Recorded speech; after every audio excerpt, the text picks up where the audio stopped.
Vamos a comenzar con la formación esta, que evidentemente va a versar sobre el año jubilar, ¿no? Porque el año jubilar es evidentemente un acontecimiento en la vida de la Iglesia que tiene una gran importancia y que pues es antiquísimo, no solamente en la vida de la Iglesia, que el primer año jubilar se proclama en el año 1300, sino también desde antiguo para todo el pueblo de Israel, ¿no?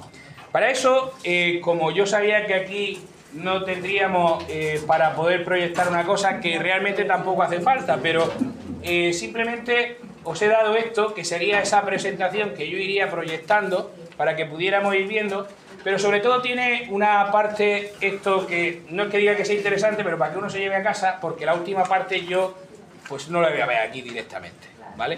O sea, no la voy a ver directamente porque son cosas anecdóticas de los jubileos, que si os vais a las últimas páginas, donde pone historia, jubileos en la historia de la Iglesia, va desde el 1300, como comprenderéis, hasta el 2015, que fue el último antes del actual, pues no voy a verlos todos los jubileos, ¿vale? Entonces, pero sí uno pues puede ver alguna pequeña anécdota luego tranquilamente en casa y demás. Bien, vamos a empezar con esto, en el que vamos a acercarnos al origen bíblico del año jubilar, ¿no? Que esto es importante porque en las prescripciones del Antiguo Testamento, en el Deuteronomio, en el Levítico, nosotros nos vamos a encontrar montones de prescripciones sobre cómo ha de ser la vida, y que para el pueblo de Israel eso tiene una importancia capital, porque no consiste la cosa tanto en ser legalista, no se trata de que fueran todos maestros en derecho, sino que lo que consistía era en cómo se puede vivir conforme al proyecto de Dios y esto que quede perfectamente regulado. Esto además es una cosa que a nosotros nos pasa tranquilamente, en el que, ¿cómo sé yo si esto no sé qué? ¿Y cuántas veces la gente confunde lo que está escrito en la ley que ha dictado alguien en el Congreso de los Diputados como si eso fuera norma válida moral? No. Eso de moral tiene lo mismo que yo de piloto de avión. Subiros conmigo y veréis. Bien, pues eso, digamos, es una manera en la que el pueblo de Israel trata de ir concretando aquel decálogo que ha recibido como revelación de parte de Dios, que iba a regular cuál va a ser la relación entre Dios y el pueblo, cómo se iba a significar que aquel pueblo verdaderamente era el pueblo de la alianza. Va a tener hasta una cantidad tremenda de artículos, hasta 713 preceptos, que en no pocos casos va a convertirse más en una esclavitud que en algo que va a regular la verdadera relación con Dios. De hecho, Jesús, si va a hacer algo también, va a ser vivir la ley, pero sin entrar en el legalismo, ¿no? De hecho, recordad en el Sermón de la Montaña, que venimos leyendo todos estos días de manera diaria, ¿no? Cómo Jesús dice que no dejará de cumplirse ni uno de los más pequeños preceptos de la ley. Y además atestigua, no he venido a abolir la ley. Por tanto, está diciendo, esa ley que habéis recibido desde antiguo sigue teniendo plena validez. El problema es cuando nosotros no entramos en el fondo de la ley y nos quedamos simplemente en la letra de la ley. Eso termina convirtiéndose no solamente en una esclavitud, sino también en un arma arrojadiza que podemos utilizar contra otro.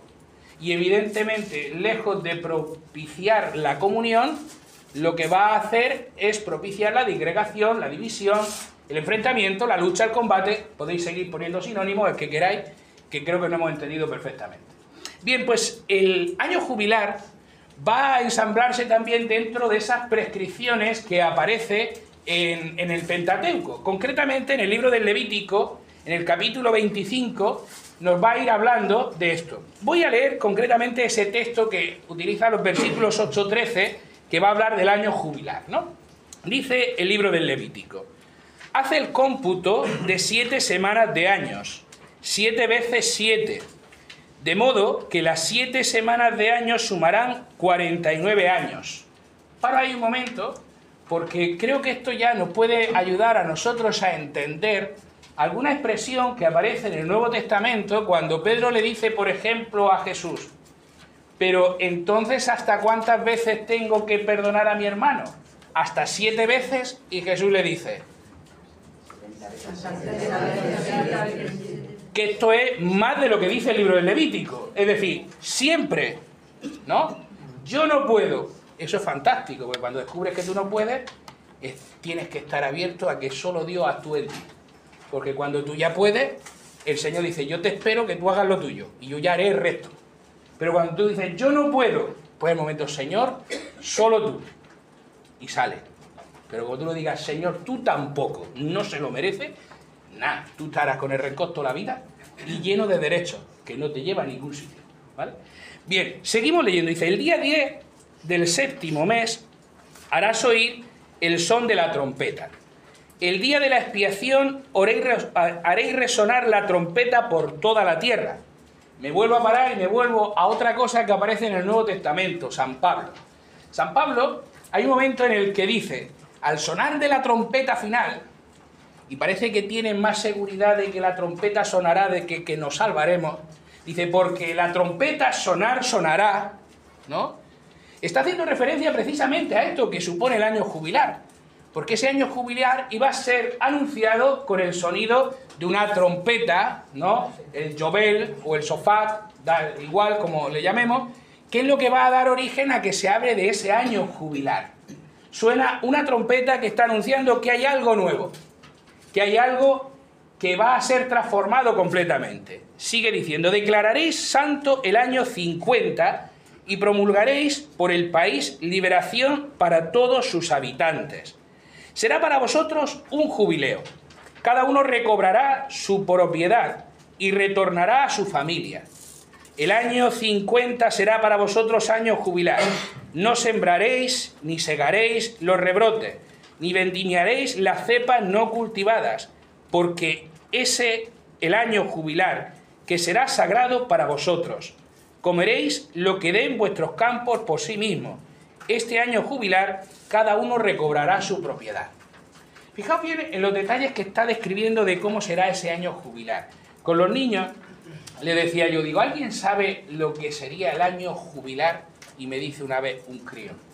Dice, es cuando uno termina de trabajar. Está bien dicho, porque el año jubilar está diciendo, no trabajes, ¿vale? O sea que no iba desencaminado. Ya sabéis, los que estáis jubilados, que trabajáis ahora más que antes. Porque los hijos y los nietos, cuidado, ¿eh? Bien, eso es lo que viene a significar ese año jubilar, donde aparece fundamentalmente una realidad. Es un año para vivir de la divina providencia. Y un día parece que uno es capaz de vivir de la divina providencia. 2 días dicen, venga, vamos a hacer el esfuerzo. 3, por aquello de que dicen que si es plenitud, voy a intentarlo. Pero 365 días, eso parece mucho, ¿no? Pues fijaos que este año jubilar, cuando se proclama un año jubilar, se proclama precisamente para eso, para que tú descubras fundamentalmente si te fías o no te fías del Señor. Decía aquí, hablando de la cuestión agrícola, no vendimiarás las cepas, no cultivarás, no segarás los rebrotes, es decir, no hagas nada. Hoy el Evangelio de esta mañana decía Jesús en ese centro del sermón de la montaña, hablaba precisamente de esa confianza. Mirad los lirios del campo, ni Salomón con todo su facto, ¿no? Pues fíjate, vosotros creéis que si tú no cortas, que si tú no podas, que si tú no sé qué, la tierra dará fruto. Y uno dice, no, porque yo de esto del campo entiendo, ¿sabes? Y entonces requiere que haga esto, que no sé cuántas, que lo abones, que para allá, que para acá, tal. Que sí está bien. Pero fíjate del Señor. A ver si es verdad eso que dice el Señor de ¿por qué os agobiáis? Que decía esta mañana el Evangelio. ¿Por qué os agobiáis? ¿No? Si vuestro Padre cuida de vosotros. Un año jubilar es para descubrir que Dios cuida de nosotros. Por eso Ahora que estamos en el centro del año jubilar, me refiero por lo temporal, ¿eh? Pues estamos en junio y acabará en enero, pues estamos en el centro, más o menos temporal. Podemos plantearnos perfectamente qué capacidad tengo yo de abandonarme en el Señor. Recordad al pueblo peregrino en el desierto que se le promete el maná. ¿Y tuvieron maná? Tuvieron. ¿Y cuándo dejaron de tener el maná? Cuando ya podían trabajar con sus manos. Lo que tú puedes hacer por tu cuenta, no lo va a hacer otro por ti. Eso luego la Iglesia le dio un nombrecito que se llama subsidiariedad.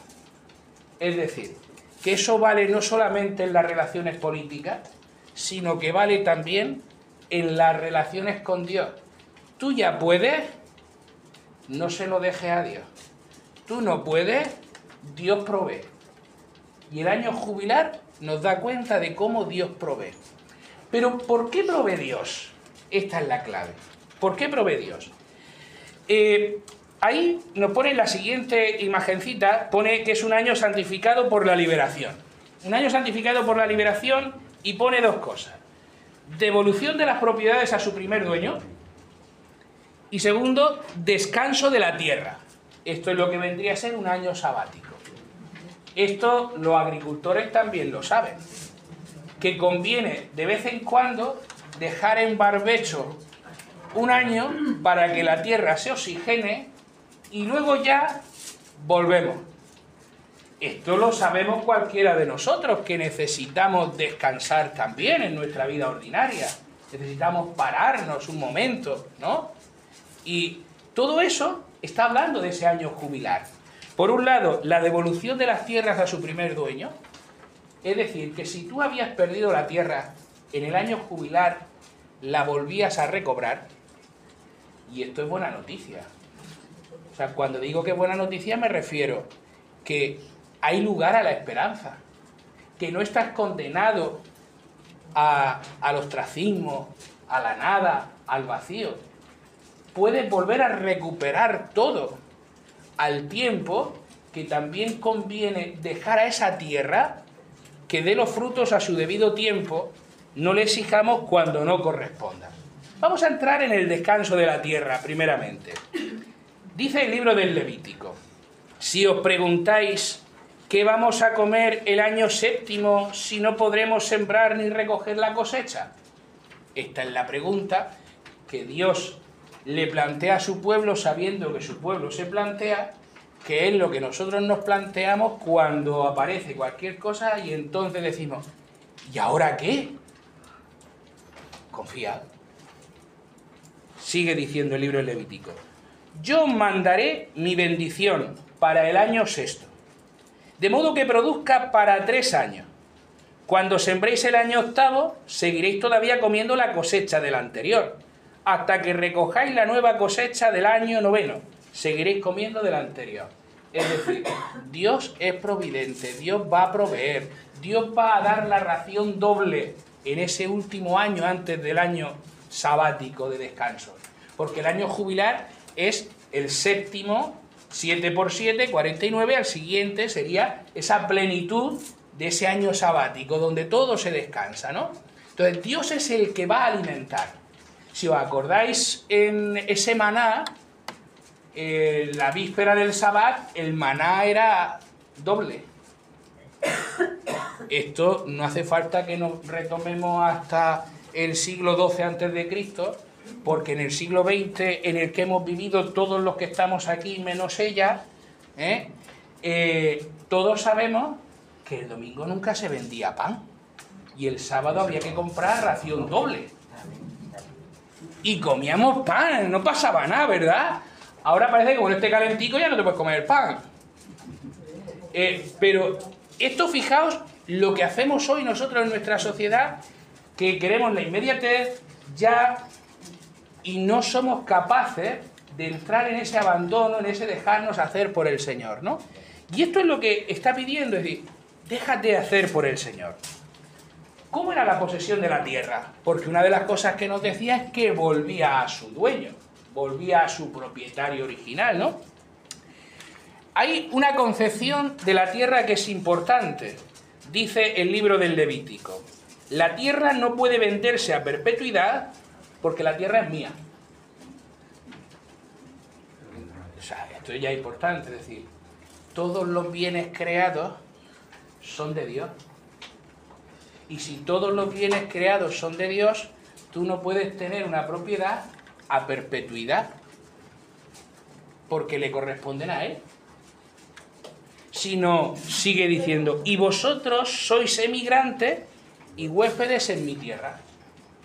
Es decir, la tierra le pertenece a Dios y tú estás como un inquilino en una tierra, en una casa que ha sido arrendada, ¿no? Dios es el propietario, no puede venderse. Por otro lado, se puede hacer uso de la tierra a modo de propietario, es decir, usufructuario, pero sabes que esa tierra le corresponde a Dios. ¿Qué pasa cuando yo entiendo que esto es mío para mí, conmigo y por mí? Que los demás me dan igual. ¿Qué pasa cuando entiendo que los bienes que yo tengo son para mi uso, pero también para el disfrute de los demás? Que aparece la generosidad. No hay necesidad, porque aparece el compartir, el entregarse. De hecho, Josué advierte al pueblo cuando va a entrar a tomar parte de la tierra prometida, les advierte diciendo: mirad la tierra que el Señor nos da en herencia. No la habéis conquistado vosotros, nos la ha regalado el Señor. Llevad cuidado, no caigáis en la tentación de creer que esta es tierra de vuestra propiedad. Bueno, ya conocemos la historia de Israel y evidentemente sí entraron en ese combate, en esa lucha que dificultaba las relaciones dentro de ese pueblo de Israel, ¿no? Sigue diciendo el libro del Levítico: en todo terreno de vuestra propiedad concederéis derecho de rescate, esto es muy importante, concederéis derecho de rescate de la tierra.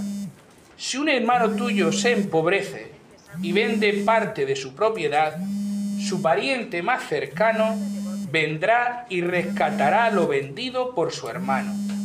Y si alguien no tiene quien lo rescate, pero él mismo adquiere recursos suficientes para el rescate, descontará los años pasados desde la venta y abonará al comprador lo que falta.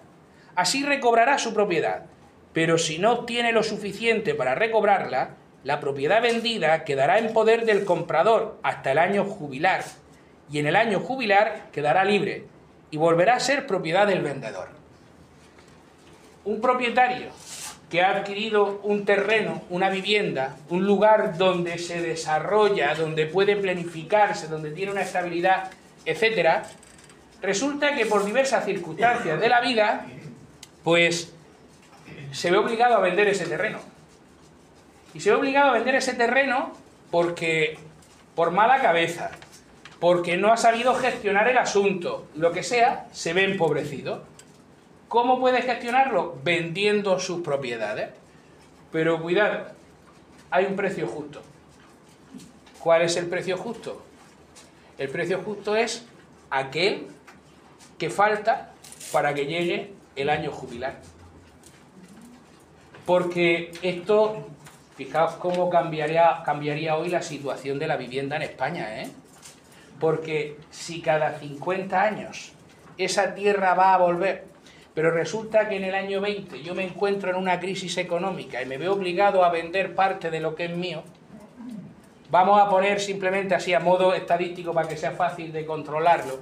Si el precio de mi vivienda fuera 50.000 euros, pongo 1.000 euros por año, han pasado 20 años, yo no puedo vender mi vivienda por más de 30.000 euros. ¿Por qué? Porque el que me la compre, si yo no he podido rescatarla antes, es decir, no he podido recomprársela, a los 30 años siguientes esa tierra, esa vivienda, volverá a mí. Con lo cual no puedo pedirle más porque yo ya he disfrutado de esa parte que me corresponde. Por eso, entonces no te encontraba viviendas de 800.000 euros. Porque faltarían muchos años jubilares, ¿no?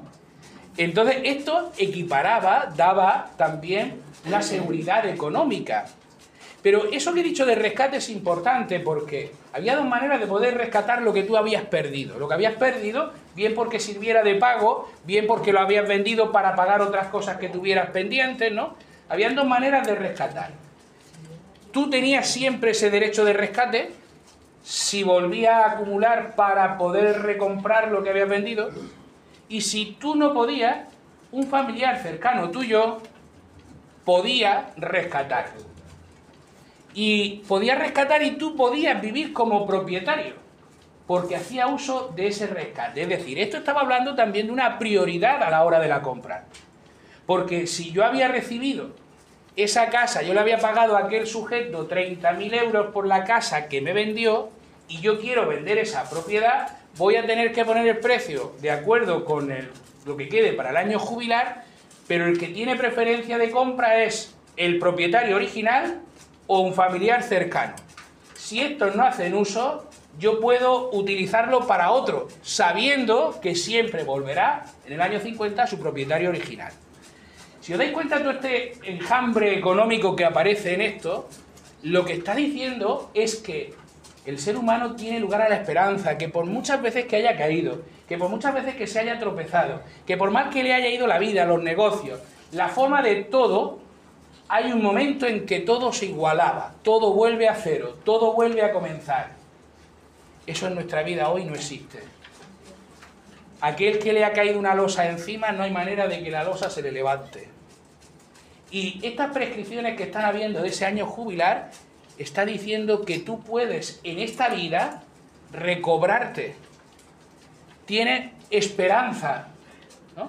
Este jubileo, ya sabéis que el Papa Francisco le puso el lema de la esperanza, que no es que el jubileo, como decimos popularmente porque nos ahorramos en el lenguaje todo lo que podemos, sea el jubileo de la esperanza, no. Es el jubileo de la encarnación, que es la encarnación del Verbo, lo que hace es dar una nueva esperanza a la humanidad entera.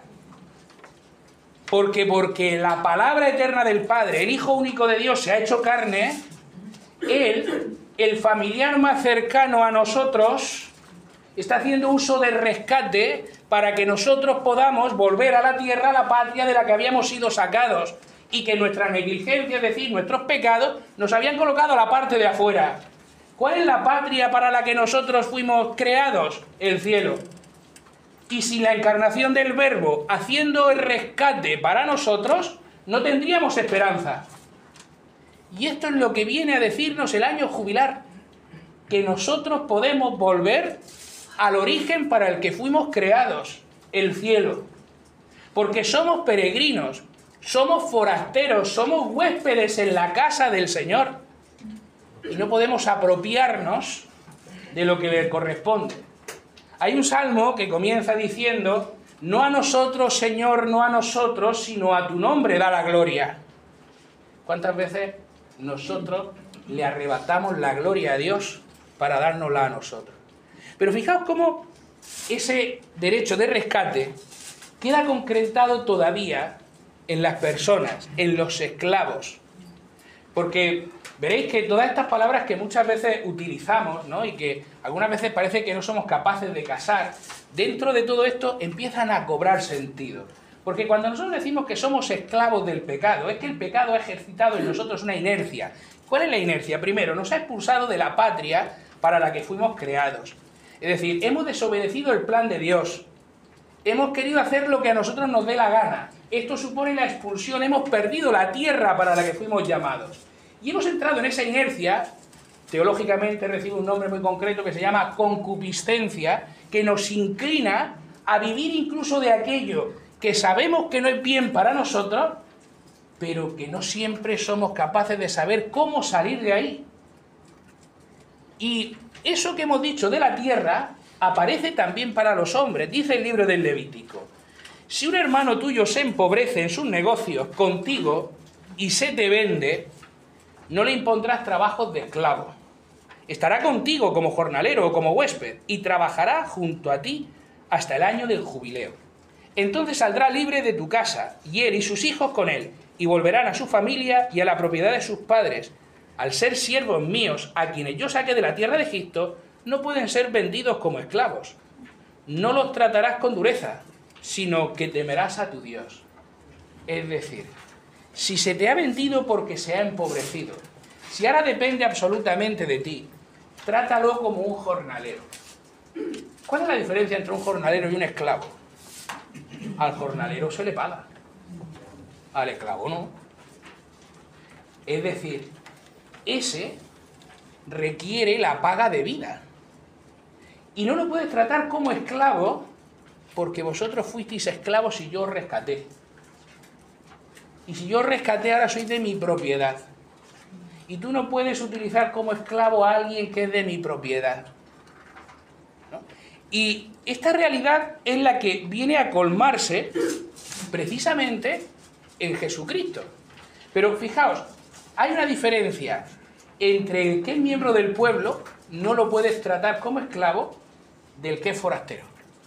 Dice, si el emigrante huésped que mora contigo adquiere bienes, y un hermano tuyo se empobrece en negocios que tiene con él, y se vende al emigrante que mora contigo, o algún descendiente de la familia del emigrante, después de haberse vendido, le quedará el derecho de rescate, lo rescatará uno de sus hermanos.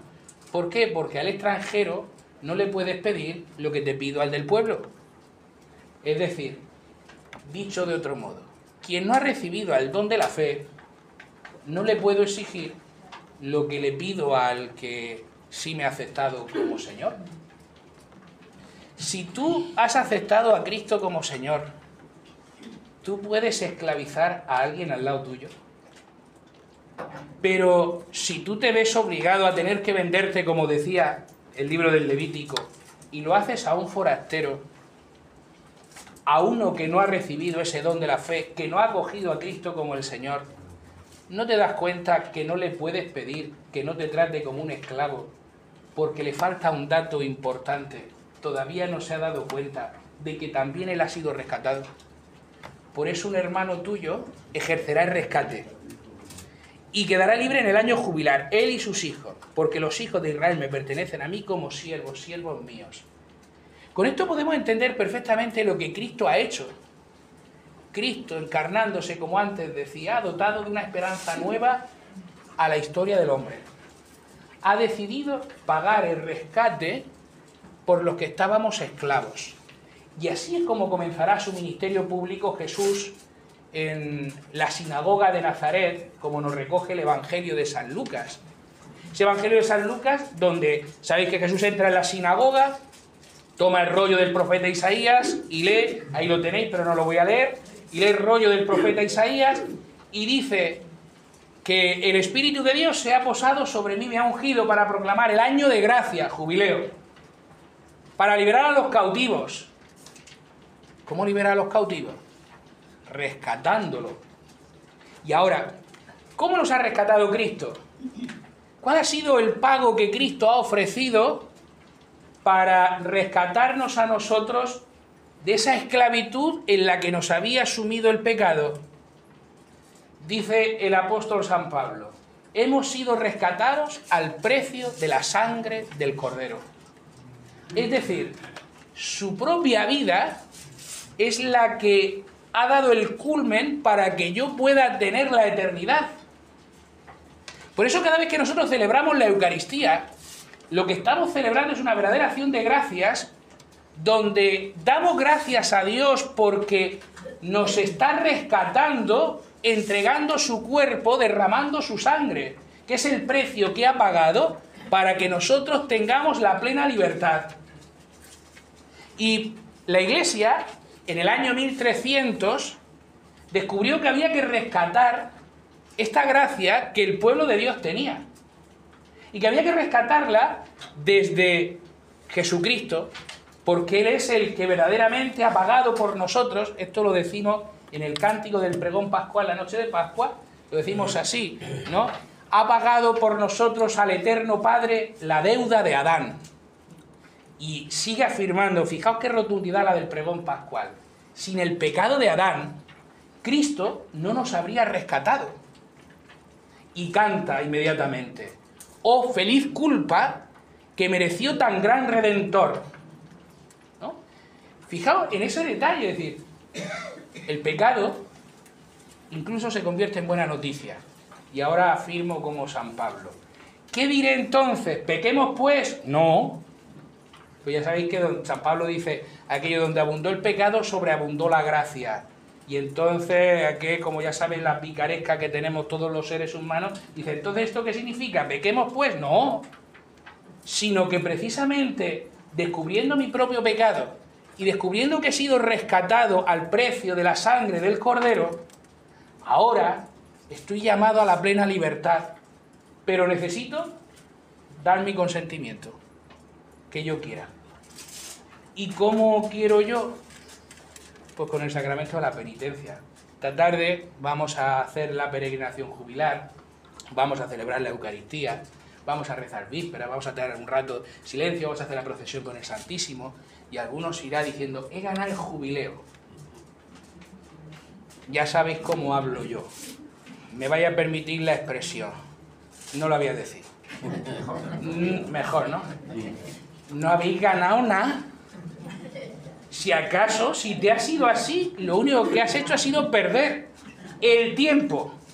Porque pudiendo estar tocando la eternidad, has querido seguir mirándote tu ombligo. Fíjate, ganar el jubileo, obtener la gracia jubilar, supone decirle al Señor, quiero ser rescatado. Creo que realmente tú has derramado tu sangre para rescatarme a mí y quiero lavarme con esa sangre. Fijaos en el libro del Apocalipsis, que bien lo dice San Juan, cuando está teniendo esa visión que le ofrece aquel anciano, y San Juan, que no quería pillarse las manos, le dice, primero le pregunta al anciano, ¿y estos que vienen con vestiduras blancas, quiénes son? Dice, pues tú sabrás que eres el que me está dando la revelación. Lo de eso de la revelación ya no lo dice, pero sí lo pregunta. Y entonces el anciano le dice, estos son aquellos que han blanqueado y lavado sus vestiduras en la sangre del Cordero. Es decir, aquellos que se han dejado rescatar, aquellos que han querido entrar en ese proceso de salvación, descubriendo que son peregrinos, que son forasteros, que están en tierra ajena, porque su verdadera patria es el cielo, y que son nuestros pecados los que nos han arrebatado el cielo, pero que tenemos a uno que ha pagado por nosotros para que la patria que se nos había arrebatado podamos de nuevo conquistarla, sabiendo, como decía Josué, aquel pueblo israelita, que no es nuestra, que no nos la merecemos, sino que hay alguien que nos ha amado tan incondicionalmente que ha decidido pagar el rescate por nosotros. Ahora, pregúntate tú, ¿por quién pagaría el rescate? San Pablo esto lo dice muy bien, porque San Pablo dice, cuando nosotros éramos impíos, Dios envió a su Hijo al mundo para rescatarnos. Y dice, quizá por un hombre de bien, habría alguien que fuera capaz de dar su vida. Dice, pero por un malhechor, por un pecador, por un impío, ¿quién daría su vida? Y dice San Pablo, pues bien, cuando nosotros éramos impíos, Cristo entregó su vida como propiciación, como rescate por nuestros pecados. Y esa es la verdadera gracia jubilar, en el que en esta noche se nos puede derramar abundantemente, porque es Cristo el Señor el que quiere pasar delante nuestro, y va a pasar realmente, porque va a pasar como pasó en Jerusalén, subido allí, en su custodia, para que le podamos contemplar, y para que si nosotros queremos, nos veamos transformados. En nuestras manos queda. Como he dicho, no voy a repasar todos los años, esto lo dejo para que vosotros le deis, pero sí que hay determinadas cosas que quiero concretar, porque Pedro, cuando nos exhortaba a que pudiéramos participar en este día, decía que esto es cada 25 años, es decir, el próximo sería el 2050, pero no, va a ser antes, va a ser antes, porque somos tan sinvergüenza que necesitamos algo antes, ¿no? Mira, cuando el jubileo se convocó por primera vez en el año 1300, la pretensión era que se celebrara un jubileo cada 100 años. Y entonces creo que los cardenales, con una cierta sabiduría, le dijeron al Santo Padre, 100 años. Pero, escúchame, ¿quién vive eso? Y es que haya nacido en el 1305 y se muera en el 1370, el pobre tico ya no tiene posibilidad de remisión alguna. Y el Santo Padre dijo, es verdad, tenéis razón, venga, vamos a hacerlo cada 50 años. Y dice, bueno, esto ya es un alivio. Y entonces ya el siguiente fue en el 1350, ¿no? En ese año 1350 se hizo, pero entonces también les parecía que era mucho tiempo. Parecía que era mucho tiempo y entonces acortaron los plazos y dijeron, no, mira, vamos a ponerlo cada 33 años, que es el año de la redención. Pero cuando vinieron a darse cuenta, del 1350 se habían pasado ya más de 33 años y dijeron, pues para el 1390. Total, que hubieron 10 años, 1390 y el 1400, ¿no? Más adelante será cuando empiece a fijarse la cosa, en vez de 50 años, que parece mucho, vamos a dejarlo en 25 años. Y prácticamente desde el año 1475 se ha ido celebrando cada 25 años ese año jubilar de la Encarnación, haciendo memoria de la encarnación del Hijo único de Dios, que se convierte en el nuevo camino de esperanza para nosotros, ¿no? Pero ya en el siglo pasado, en el siglo XX, el Papa Pío XI, este vio que el mundo estaba muy malamente, y lo estaba. Veníamos de la Primera Guerra Mundial, estaba la Segunda Guerra Mundial, que estaba todo el mundo diciendo esto, cualquier día estalla esto. Ya sabéis que estaba por un lado emergiendo el nazismo, por otro lado el comunismo con la revolución bolchevique, por otro lado el fascismo, etc. Esto no había quien lo entendiera. Y entonces el Papa Pío XI convoca en el año 1933 un año jubilar de la redención. Fijaos, este es de la encarnación y en el 1933 lo convocó de la redención. Que el misterio de la redención es la pasión, la muerte y la resurrección de Cristo. Y a partir de ese año, pues tenemos la suerte de que cada 50 años se celebra uno de la redención y cada 25 años uno de la encarnación, más los que el Papa quiera convocar cuando quiera. Ya sabéis que el Papa Francisco convocó en el 2015, que fue el último jubileo anterior a este, un año jubilar extraordinario de la misericordia, ¿no? Pero los ordinarios, desde el siglo XX, es en el año 2025 que estamos, el siguiente de la encarnación sería 2050, 75 y 2100. Y de la redención en el 1933, a los 50 años fue en el 1983, a los 50 años en el 2033, que creo que todavía aguantemos, pues será el momento en que, si seguimos siendo muy sinvergüenza y no hay manera de que cambiemos, podamos volver a decirle al Señor, oye, ayúdame a que pueda cambiar, ¿no? A que pueda transformarme, a que pueda seguirte a ti. Todas las demás otras anécdotas os las dejo. Solamente ha pasado, igual que este año, a lo largo de eso, desde el año 1300 hasta el día de hoy, digo como este año, que sabéis que hay un Papa que convoca el año jubilar, que lo abre, y hay otro Papa que será el que lo clausure. Pues eso solamente ha pasado 2 veces en la historia. Este año y el otro no me acuerdo, pero ahí lo tenéis apuntado. Lo buscáis vosotros, ¿vale? Igual que hay otros, que hay anécdotas que son muy curiosas, porque hubo un Papa, el Coliseo, sabéis que pertenecía al Estado Vaticano, ¿no? Y entonces pues se convertía en el lugar del martirio, o sea, de conmemorar el martirio de los protomártires romanos y tal, ¿no? Bueno, pues en el Coliseo hubo un tiempo en el que se celebraron corridas de toros, y entonces hubo un Papa que con motivo del año jubilar dijo, no, más toros en el Coliseo no, luego volvieron a restituirse y luego ya pues pasó al Estado italiano y ya colorín colorado, ¿no? Pero pequeñas anécdotas de estas que aparecen de los años jubilares con distintas cosas de los papas, os las dejo para que las veáis vosotros. Lo importante es esto, es decir, que hemos sido rescatados, que en el año jubilar lo que celebramos es precisamente ese rescate. Por eso cuando el primer viernes del mes de marzo se va aquí en Murcia concretamente al Cristo del Rescate, ¿no?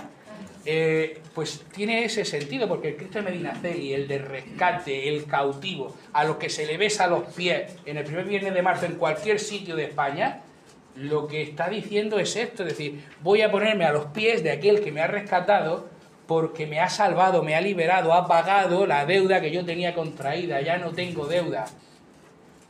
Si lo del pecado no lo ves con claridad, piensa en el préstamo del banco. Que mañana te llega la carta del banco que te dice: tu deuda ha sido pagada. ¿Cómo se te queda el cuerpo? Pues imagínate que eso, que es para un rato nada más, que es para que no lo hereden tu hijo, imagínate si eso es para toda la eternidad. Pues eso es lo que Cristo ha hecho con nosotros, pagar nuestra deuda para toda la eternidad, ¿no? Por eso quedamos completamente limpios. Termino de explicar una cosa. Cuando nosotros hacemos un pecado, el que sea, ¿no?, tiene una doble pena. Está la pena temporal y la pena eterna. Por la pena eterna que conlleva el pecado, la puerta del cielo ha sido cerrada.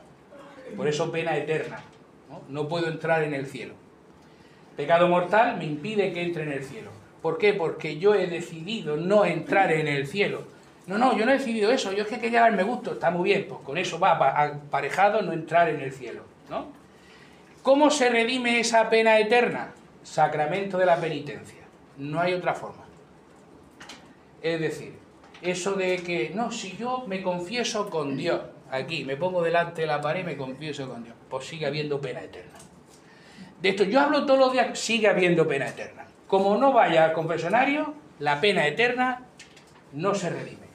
Todavía tienes la suerte, si llega a tiempo, que te den la unción de enfermos cuando ya no estás ni para hablar. También se perdona la pena eterna, porque si estás para hablar, tampoco, confiesa tus pecados.